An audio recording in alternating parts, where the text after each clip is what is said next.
salon run by his uncle, Azim. Ekrem locks the door, shuts the shades, and changes the sign from open to close. Ekrem is introduced to a Russian man named Soyka, but gets incredibly agitated. Azim hands his nephew a razor blade, and urges him to follow through on their plan. Soyka discovers what's going on, and attempts to leave, but is held down. Ekrem cuts Soyka's throat, making him suffer painfully before dying. Elsewhere, an ailing-looking Russian young lady named Tatiana strolls barefoot into a pharmacy and asks for help. But the clerk refuses, assuming she is a drug addict. Just then, a huge amount of blood starts to flow down her legs. Tatiana collapses and is taken to the hospital instantly. Since she is found pregnant, the doctors perform surgery and manage to save the baby, yet Tatiana passes on, tragically. A Russian-born English midwife, Anna, reports the passing and cares for the child. Anna then returns home from her night shift. She lives with her caring mother Helen and her alcoholic, pain-in-the-ass uncle, named Stepan. The following day, on Christmas, Anna hands her uncle a diary which she has taken out of Tatiana's purse, and urges him to translate it since it's in Russian. Uncle Stepan refuses to do so and also scolds her that she has stolen from a dead girl. Despite the fact, all she cares about, is to find somebody to take good care of the baby. While skimming through the pages, Anna comes across a business card for a Trans-Siberian restaurant as her only clue. But she is totally unawares that the restaurant is actually run by the head of a Russian mafia named Semyon. Then we are shown Semyon's son, Kirill, and Nikolai, who is the family's loyal driver and bodyguard. At the same time, Anna is parking her motorcycle in front of the restaurant. Kirill asks Nikolai to bring Azim and his wife to the restaurant. As Nikolai is driving off, Anna knocks on the restaurant's door and is warmly welcomed in by Semyon. All the laborers are preparing for a major party at the eatery.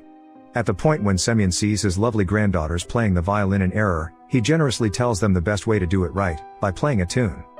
Anna hands Semyon the business card found in Tatiana's diary and asks where she can find Tatiana's relatives to help her baby. But Semyon denies knowing the girl. Semyon apologizes that he can't help her with the case. But when Anna tells him that she will likely find more information when she gets her diary translated, Semyon volunteers to decipher the diary himself, and advises her to carry it to him tomorrow evening. Before she leaves, Semyon ensures he knows where she works. Nikolai pulls up to the eatery with Azim and his wife. He remains outside by his vehicle, which is left close to Anna's bike. Anna emerges and he praises her on the bike and asks her if she has any desire to sell it, but Anna refuses as it had a place with her dad which holds sentimental value to her. Nikolai then asks her if she wants to go get a drink. But she ignores him and speeds off. Later at night, while Anna is eating dinner along with her family, Uncle Stepan gets drunk and asks Anna how long she is going to stay with them. The remarks upset both women, making Anna leave, and Helen gets after him. She tells her loved daughter she can stay as long as she likes. Since Anna just broke up with her beau, that is why she's living with them.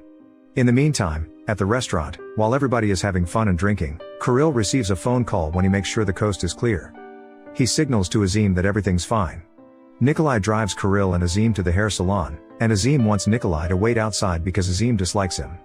Kirill refuses, since Nikolai works for him and is useful for the job. Once they enter, they are startled by Ekrem, who's ecstatic that he got tickets to an FC Chelsea soccer game. Azim sends him out the door, and guarantees them that he will not talk about their presence. They go to a freezer, where Soyka's body is. Kirill claims Soyka was like a brother to him, while his face's expression tells otherwise. Kirill hands him the envelope full of cash, saying that money is respect. Nikolai places the corpse on a table and uses the dryer to defrost the body as the body is excessively firm. He then warns Azim and Kirill to leave, since the job is going to get a bit nasty. Nikolai puts out his cigarette on his tongue, and then cuts off all the fingers and removes the teeth from the corpse. Nikolai and Kirill then drive out to the waterfront, and toss Soyka's wrapped up body into the river, where it submerges. When Stepan flicks through Tatiana's diary, agitated, he tells Anna to be extremely careful about the diary as he finds words like rape, prostitute and needle in it. Somewhere else, the police have tracked down Soyka's body. As the lead inspector checks the corpse, he discovers that Soyka belonged to a ruthless Russian brotherhood of criminals named Vori v Zakon, in which every part is tattooed while in a Russian jail, with each tattoo having importance. Reading his tattoos, the inspector deduces he is a captain who knelt to no one. He also finds a note in Soyka's jacket. Back to the restaurant, Anna visits Semyon. She hands Semyon over a photocopied Tatiana's diary. The original diary will be delivered to Tatiana's baby girl when she's old enough. Semyon claims to be drunk, so he will translate the diary tomorrow when he is sober. He asks her where she lives to send her a translated one, but she refuses to reveal it. As she leaves, Nikolai shows up at the door with a very drunk Kirill who is unable to even stand up. Enraged, Semyon shuts the door on them. When they finally enter, Kirill drops on the floor and lays his head on Nikolai's shoes. Disappointed, Semyon walks over to his vile son and kicks him severely few times. Nikolai tries to stand up for him, but Semyon puts him in his place. The head of Vori V. Zakon family of the Russian Mafia operates in the shadows of legitimate business, in this case, a popular restaurant. Nikolai notices Anna outside attempting to fire up her bike. He tries to fix it, but the motorcycle is dead. He offers to drive her home in limo, since it's pouring outside and Semyon won't forgive him if he let her walk home. In the car, Anna tries her best to get information about Tatiana. But Nikolai declares ignorance since he is just a driver. When Nikolai drops her off, she asks him what he wants in return. Nikolai replies Anna to consider it as a Christmas gift. Nikolai and Kirill hit up a whorehouse for a party. While Kirill enjoys lots of underage prostitutes, Nikolai shows no interest. When Nikolai turns down his request to be with one of the prostitutes. Furious, Kirill orders him to do what he is told as he's the boss. He also wants to make sure Nikolai is not gay as rumors said. While Nikolai does his order, Kirill claps him at the door while giggling. Before leaving, Nikolai gets mesmerized by a beautiful gloomy song. The Ukrainian prostitute whose name is Kirilenko whispers. Nikolai tosses her a wad of cash and asks her to live longer. At the hospital, Anna is looking after the baby, whom she has named Christine, and gets emotional as it's revealed she has lost her baby inside her, recently. Just then Semyon suddenly shows up, telling him he had translated the diary and he was disturbed that Kirill's name was mentioned in it several times, including details about some illegal activities he had done. He urges Anna to not reveal the diary to the police and let Semyon take care of Kirill, telling her he is a good boy but was misguided a tad, after losing his mother at a tender age. Stepan is also a former KGB agent and is totally informed about the Vori V. Zakon crime level. So he is majorly concerned about her nephew's life. According to Stepan's translation, they all learn that Kirill threw Tatiana down the stairs and beat her when he had failed to rape her. To their shock, Semyon was the one who raped Tatiana and he was actually Christine's father. Anna briefed them about meeting Semyon. They decide it's better to hand Semyon the diary to keep Tatiana's baby safe and sound. In the restaurant's backyard, Nikolai can be seen working on Anna's motorcycle when Kirill calls him on as they receive a shipment of old alcohol in a truck. Kirill tells Nikolai he has talked to Semyon to take Nikolai deeper into their import and export business. And he will be promoted as a part of the family. Just then, Semyon appears and slaps Kirill in the face as he discovers that Kirill was behind Soika's murder. When he finds Nikolai takes care of everything, Semyon finds Nikolai intelligent and tactful and relies on him rather than his own son. But he also notices that Soika's brothers are dangerous. Meanwhile, when Anna, Helen, and Stepan go to a cafe to drink some coffee, Nikolai shows up and takes a seat at their table. Stepan tells Nikolai he is a former KGB captain, and knows how to cope with rubbish like Semyon. When things cool down, Nikolai asks for the diary. But when Nikolai gets the diary, he refuses to give them Tatiana's address and simply walks off. When Anna catches him outside and persistently asks for the baby's family address, Nikolai threatens her that she will ruin her good life if she does not avoid this case. Furious, Stepan rushes to him and spits in Nikolai's face. Nikolai calmly signals that he will kill him through sticking his fingers under his throat. Nikolai returns to Semyon's restaurant to give him Tatiana's diary. Semyon is glad that he has recovered it, but is concerned since Stepan has already read the diary, and instructs Nikolai to kill him, one way or the other. It's also uncovered that Soika was eliminated because he was spreading rumors of Kirill being gay. Semyon then soaks the diary with vodka and burns it down. In the following scene, when Anna gets off of work, she is come up by Nikolai, who has got his motorcycle fixed and also hands her the address of where Tatiana's family is. He says that it's not a decent spot for a little girl to experience childhood, and proposes that Anna just take care of Christine herself. The next day, when Akrem returns from London's derby between FC Chelsea and Arsenal, while roaming down the street with a mob of fans, he stops in a graveyard to piss on a grave. Two men approach him, one of whom is Soika's sibling, and cuts his throat in broad daylight. As Semyon is enjoying a Russian classic song named Ochi Chernye, played by an accordion player at the restaurant, he is told about Azim's arrival to meet him. Azim tells him that Soika's brother has killed Akrem. The brother has decided to let him go, but in return he must give up Kirill. The reason behind his honesty is that he fears Semyon much more than those Chechens. Semyon isn't satisfied with this, but instructs Azim to inform the brother that he will do as he is told. A little later, Nikolai can be seen stalking Stepan to his home and following him inside, where it's inferred that he kills him.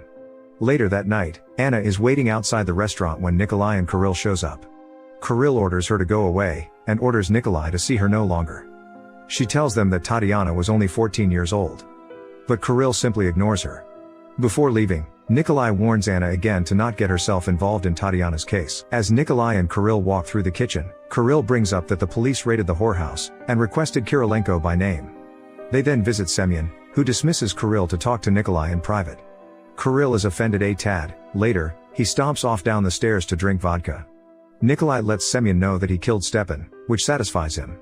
Thereafter, Nikolai goes to the first floor and has a drink with Kirill. He says that Semyon offered him the chance to get his star tattoos, which he acknowledged. Kirill embraces him, and lies that it was his thought for Nikolai to get the stars. Later on, a few individuals from the Vori V Zakon show up at the restaurant and are welcomed by Semyon. Nikolai is situated before them, wearing only his clothing. The individuals assess the tattoos he got while in jail, and audit Nikolai's criminals and family background. Nikolai gives up his family and is then given the star tattoos on his knees and shoulders. The following day, Azim meets with Nikolai at a bathhouse to examine some business. He says that it's a favored gathering place, since everybody can see the tattoos they have. Azim and Nikolai strip down and wear towels. Azim pardons himself for using the bathroom, and, on second thought, begins to get dressed once more. Two Chechens come in, and Azim presents Nikolai as Kirill as they have no idea about Kirill's appearance. They spare Azim and barge into the sauna, where Nikolai is. Nikolai at last gets the upper hand and stabs the left thug through the eye. Later, at the hospital, Anna notices the extremely injured Nikolai. She goes to him and asks him if he knows where Stepan is. If he doesn't turn up soon, she'll get the authorities involved. Nikolai uncovers that he was sent by Semyon to finish off Stepan. But he didn't. All things considered, he sent him to Edinburgh and set him up in an inn. The police inspector who found Soika's body reaches the clinic and talks with Nikolai in private. It turns out that Nikolai is actually an undercover MI5 agent hired to penetrate the Vori V Zakon. The note he put in Soika's clothes was an advancement report, and he was the one who called in the raid on the whorehouse to help Kirilenko out. However, Scotland Yard and the KGB/FSB are displeased with Nikolai's star tattoo, thinking he has gone too far. Nikolai then reminds them that all they have to do is to arrest Semyon in charge of assault 14-year-old Tatiana. Also, they can demonstrate Semyon as the child's father through blood tests.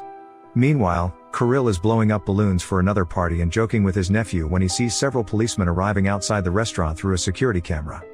Kirill sees his father after the cops leave. It's revealed they came by to take a blood sample from Semyon, which left both of them puzzled and panicked. As Anna's work shift finishes, she notices Kirill in an elevator carrying a gym bag. She rushes to the baby ward and finds flowers instead of the baby. Anna bumps into Nikolai again and harshly demands if he knows where Kirill took the baby. He sincerely has no idea, so they both rush out looking for Kirill, who returns to the waterfront where Soika's body was tossed. He holds the baby and sits by the water. Asks the baby girl to forgive him while he is sobbing. He's about to throw Christine in the river when Nikolai and Anna show up just in time. Nikolai tells Kirill that Semyon has gone too far, and they have never killed babies. He then urges Kirill to choose between him and Semyon. Kirill embraces Nikolai and says that he didn't know that Semyon set him up at the bathhouse. Nikolai says that he understands, and gives Christine to Anna. Nikolai then tells Kirill that his time to control the family is now, and they can be partners with Semyon out of the way. Kirill becomes cheerful again, and tells Nikolai that they should go out to celebrate, since it's New Year's Eve. Kirill walks off and waits for Nikolai. Anna demands to know who he is and why he helped them, but Nikolai simply responds that he couldn't be king if the king is still in its place. They briefly kiss one another, and then Nikolai goes away with Kirill. Some time later, we see Helen and Stepan setting a lunch table while Anna has adopted Christine and plays with the beautiful baby girl.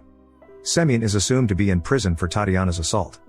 The final shot shows Nikolai sitting alone in the restaurant in a dilemma about whether he wants to be the head of the Mafia. That's all from the video. Thanks for watching.